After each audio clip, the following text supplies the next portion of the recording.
মারা গেছে কালকে, ভারী তো হবি। কোন দিকে তাহলে? আরে আমি তোমার একটু জাংলা দিয়ে ফুসকি দিয়ে দেখলাম। মাটি খুঁড়ে দিবি নি? ওই ভাইও খুঁড়ে দেয়, এরাও করে। ওই ভাই নামাজ পড়ে এসে খুঁড়ে দিবি নি। রাখবে এখন টাইনা নিয়ে ওপার যাই। যাও যাও চলে যাও। আমার আন্টি আছে যাও চলে যাও। এদিকে তুমি ঘুরে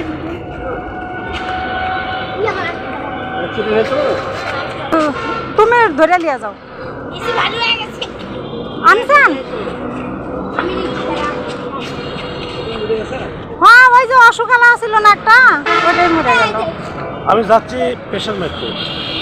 প্রেশার মারতে? দাদা আমরা তো যান। মাটিটা কোন জায়গায় দিব সেটাই ভাবিচ্ছি।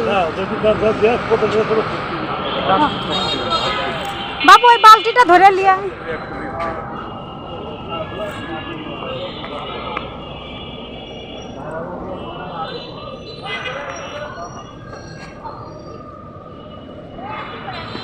অসুখ হয়ে মরে গেছে। ওই যে কুকুরের বাচ্চা একটা। না এই যে ওইখানে যা। ওই যে নিচে মাটি খুঁড়ে ওখানে দেও গা।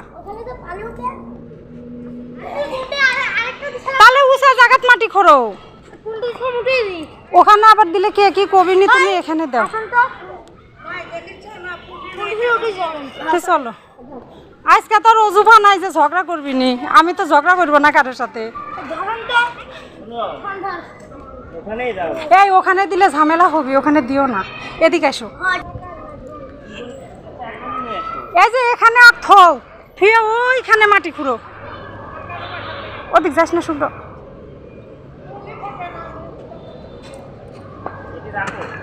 এখানে থুয়ে দাও। থাক, এখানেই থাক। এনে নো ওইখানে একটা মাটি দিছি, আজ পর্যন্ত গন্ধ বাড়াইছে। ইয়া মাসিমা বেশি করে গর্ত খুললে গন্ধ বাড়াবি না। দেখে যা। আর ওই মোড়াটাই দেওয়া যাবে, ওখানে দাও।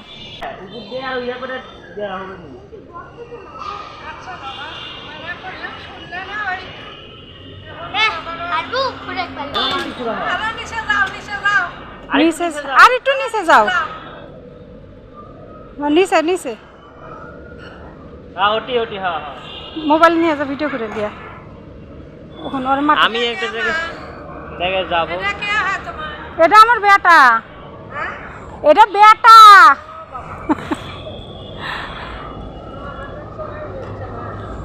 আমি এই যে 11 জন্য স্নান করিনি এখনো, বাড়ির যে স্নান করবো।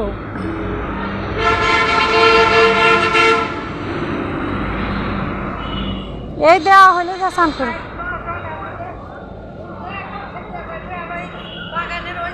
মাসিমা ওই কন্যারে একটা মাটি দেওয়া হয়েছে, কোনো গন্ধ বাড়ায়নি। অনেকখানি গর্ত খুঁড়ে তারপরে মাটি দিছে।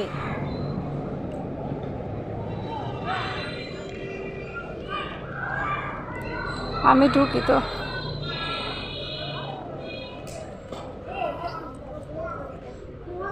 কি হয়েছে?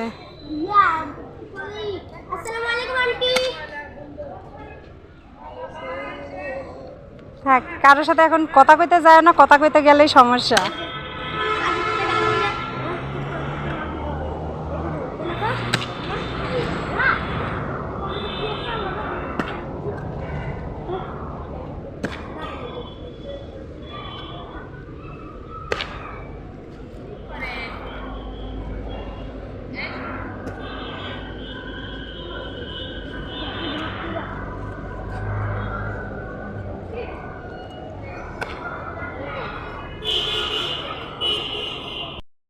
ওই পাশে কুকুরের বাচ্চাটাকে মাটি দেওয়া হইল না, পরে আর এক জায়গায় এসে আবার ছেলে পেলে মাটি খুঁড়তেছে মাটি দেওয়ার জন্যে।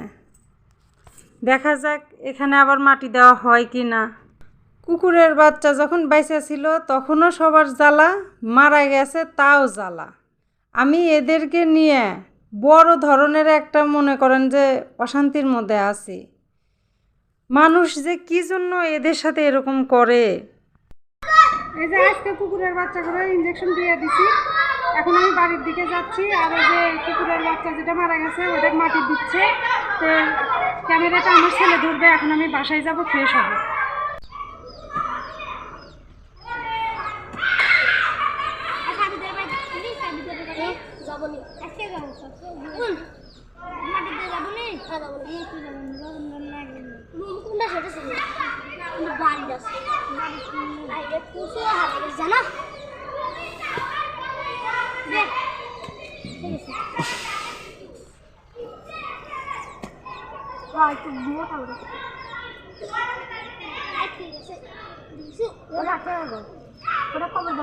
ওই যে কাকা থাকলে ভালো হইতো, যে দারোয়ান কাকা। আমার সিনা পড়েছে বাড়ি বলবো আপুর খালি যাবো না খালি খালি আপুর বাপের কাছকে দেখলাম আমার সত্যি তোমার রে হাসতে মারলি না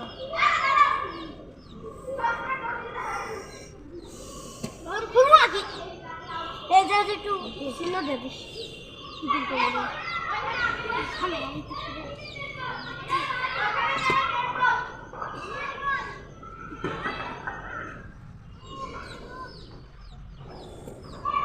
ওটাই সবার থেকে ভালো লাগতো আমার বেশি।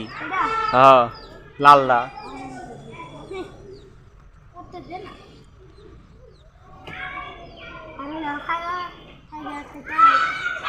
ওষুধের দাম যে বহুত, 5,000 টাকা দাম নিছে এক একটা ইঞ্জেকশন, 300 টাকা করে।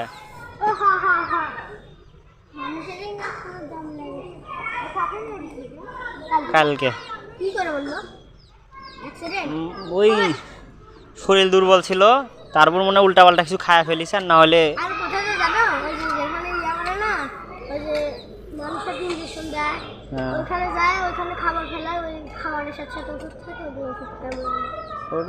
একটা হয়েছে।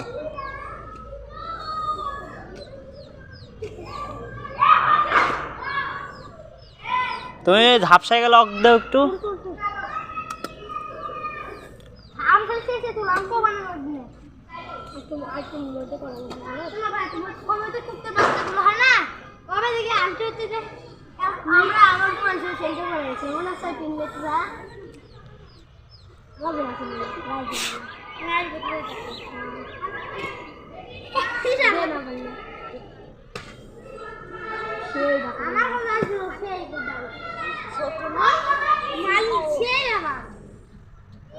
আমার নানি ভাই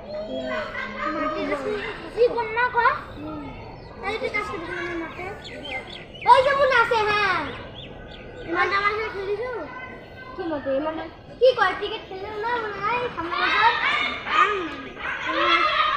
মানে খেললাম, সব খেললাম, ক্রিকেট খেললাম, আমি ধ্যান করতে আসলাম আমি। তারপর আবার বিকালে করলাম, ঘুম থেকে উঠে আসলাম। আমাকে দেখতে পারবো ভিডিও কাইটে দিবে না আজকে ছাড়া না না ভাইয়া ফুল ফান ফুল ফান ফুল ফান ফুল ফুল ফুল কি করব ফুল ফুল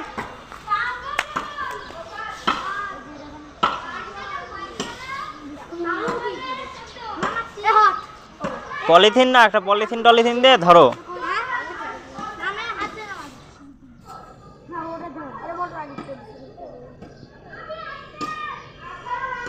উপর দিয়ে কিছু দিয়ে দিও, কচুর পাতা টাতা দিয়ে দিও।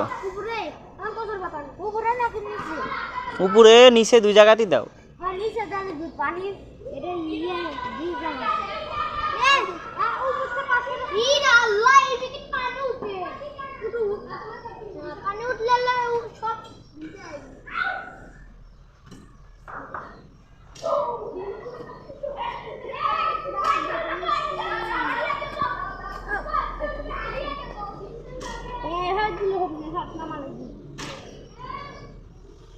এক কাজ করো, ওই মাটির উপর কুত্তাক দিয়ে তারপরে পাতা দাও।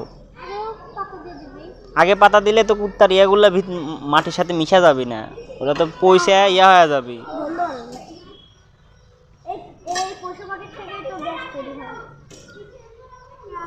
হ্যাঁ ধরো, দুই পা ধরো দুইজন, খালি ওটি ফালাই দাও তাহলেই হবে। যা সাবান দিয়ে হাত ধুয়ে দিও নি।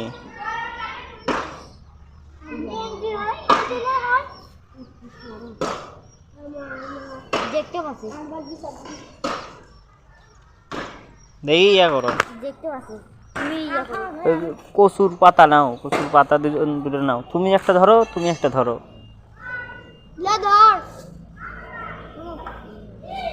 লে তো আছে বলছিস তাই আরে তুই ধর তুই ধর ভাই এত ধর খালি এটুকু ফালাই দাও তাহলেই হবে।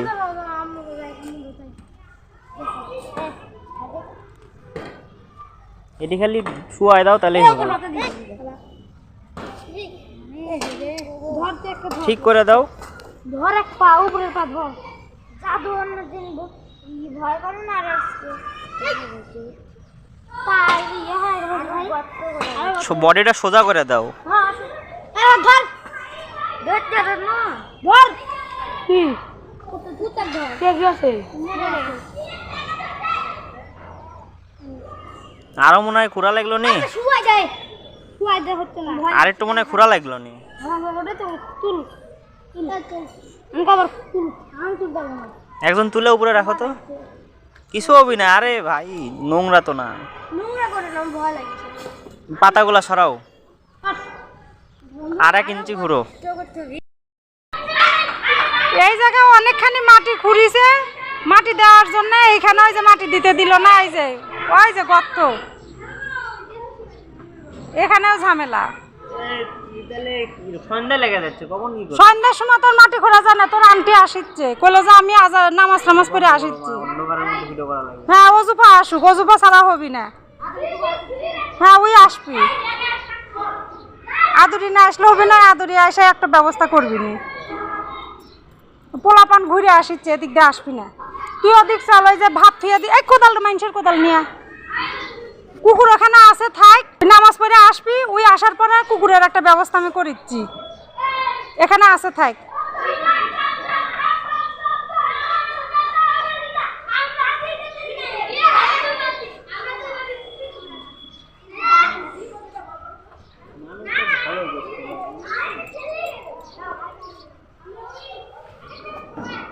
চল কোদাল দিয়ে দিকে পরে লিবন। এখন সকালে ঘুম থেকে উঠে আমি এখনো বাসি কাজ করি নাই। তার আগে আপনাদের সাথে আমি 2টা কথা বলবো। গতকালকে বিকালবেলায় কুকুরের বাচ্চাকে মাটি দেওয়া নিয়ে অনেক ঝামেলা হয়েছে। কুকুরের বাচ্চাটাকে বিভিন্ন জায়গায় মাটি দেওয়ার জন্য মাটি খোঁড়া হয়েছে, কোনো জায়গায় মাটি দিতে দেয় নাই। তখন আমি আমার বান্ধবী অজুপাকে ফোন দিই, কারণ অজুপার বাপের বাড়ি ওখানে। আমি তো এখানকার ভাড়াটি, আমি কারোর সাথে ঝামেলা করতে পারবো না। আর অজুপার যেহেতু নিজের বাড়ি, অজুপা মানুষের সাথে ঝামেলা করলেও করতে পারে, ওর কোনো সমস্যা নাই। অজুপাকে বলার পর অজুপা নামাজ পড়ে সন্ধ্যার পরে এসেছিল। আসার পরে যেখানে মাটি ছেলেপেলে খুঁড়ে রেখে দিছিল, ওইখানেই অজুপা আবার একটু মাটি খোঁড়ায়, তারপরে ওখানেই কুকুরের বাচ্চাটাকে মাটি দেওয়ায়। তো অনেক রাত হয়ে গিয়েছিল জন্য আপনাদের আমি দেখাই নাই। তো কুকুরের বাচ্চাগুলো কারো কোনো ক্ষতি করে নাই, ওরা একটু খেলার জন্য এদিক ওদিক ছুটে বেড়ায়। তা তো 6টা কুকুরের বাচ্চার মধ্যে 3টা মারা গেল। এখন ওদের আমি চিকিৎসা দিচ্ছি, জানি না এখন এই চিকিৎসা দেওয়ার পরেও এই বাচ্চাদের আমি বাঁচাইতে পারবো কি না। এখন এইটা সম্পূর্ণ উপরওয়ালার হাতে, উনি বলতে পারবে। তো যখন কুকুরের বাচ্চাদের মা মারা গেছে, তখনই বাচ্চাদের ভাগ্যটা খারাপ হয়ে গেছে। আমার মা নাই, তো আমি জানি যে মা না থাকার কষ্টটা কি। আমার বাপও নাই, মাও নাই। সৌমিলি ঘোষ নামে এক বোন আমাকে কমেন্ট করছে, আর কমেন্টে বলছে যে কুকুরের বাচ্চাগুলো আপনার বাড়িতে কেন নিয়ে যান না। বোন, আমি যদি আমার নিজের বাড়িতে থাকতাম কোনো কথাই হইতো না। আমি বাসা ভাড়া থাকি, আর আমার এই বাড়িওয়ালারা এরা কেউ কুকুরের বাচ্চাদের পছন্দ করে না। আমার এই বাড়ির আশেপাশে যখন ঢোকে আমাকে কথা শোনায়। আমিও চাই ওরা আমার কাছে থাকুক। আমার যদি সম্ভব হইতো ওদেরকে রাস্তায় কেন, আমি আমার ঘরে নিয়ে এসে রাখতাম। কিন্তু আমি নিরুপায়। বাসা ভাড়া থাকি তো বোন, সেই জন্য আমি বাসায় আনতে পারি না, ওদেরকে রাস্তায় ফেলায় রাখছি। আমি ওদেরকে রাস্তা থেকেই দেখাশোনা করি। আমাকে কমেন্ট করার জন্য বোন আপনাকে অনেক ধন্যবাদ। তো যাই হোক, আজকে বেশি কথা বললাম না, আমার মনটা খুব খারাপ। আমি যার জন্য আমি সকালবেলা উঠেই আমি ক্যামেরার সামনে চলে এসেছি। কুকুরের বাচ্চাদের কষ্ট করে লালন পালন করার পরে সেই বাচ্চাগুলো যদি একটার পর একটা মারা যায়, কতখানি যে বেদনাদায়ক সেটা বলার মতো কোনো ভাষা নাই। তো যাই হোক, আজকে এ পর্যন্তই। সবাই ভালো থাকবেন, আমার পাশে থাকবেন, আমার ভিডিওতে সবাই লাইক কমেন্ট শেয়ার করবেন, আর সবাই সাবস্ক্রাইব করবেন। সবাইকে ধন্যবাদ।